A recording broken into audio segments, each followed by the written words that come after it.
एक बार राजा कृष्णदेव राय और तेनालीराम के बीच किसी बात को लेकर विवाद हो गया। तेनालीराम रूठ कर चले गए।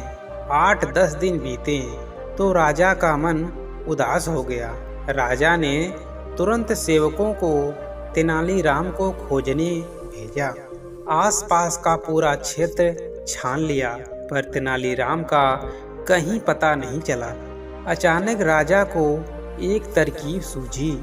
उसने सभी गांवों में मुनादी करवाई। राजा अपने राजकीय कुएं का विवाह रचा रहे हैं, इसीलिए गांव के सभी मुखिया अपने अपने गांव के कुओं को लेकर राजधानी पहुंचे।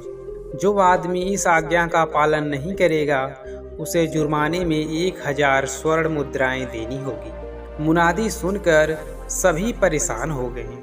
भला कुएं भी कहीं ले जाए जा सकते हैं? जिस गांव में तेनालीराम भेष बदल कर रहता था, वहां भी यह मुनादी सुनाई दी। गांव का एक मुखिया परेशान था। तेनालीराम समझ गए कि उसे खोजने के लिए ही महाराज ने यह चाल चली है। तेनालीराम ने मुखिया को बुलाकर कहा, मुखिया जी, आप चिंता न करें। आपने मुझे गांव में आश्रय दिया है, इसीलिए आपके उपकार का बदला मैं चुकाऊंगा। मैं एक तरकीब बताता हूँ। आप आसपास के मुखियाओं को इकट्ठा करके राजधानी की ओर प्रस्थान करें। सलाह के अनुसार सभी राजधानी की ओर चल दिए। तेनालीराम भी उनके साथ थे। राजधानी के बाहर पहुंचकर वे एक जगह पर रुक गए। एक आदमी को मुखिया का संदेश देकर दरबार में भेजा गया।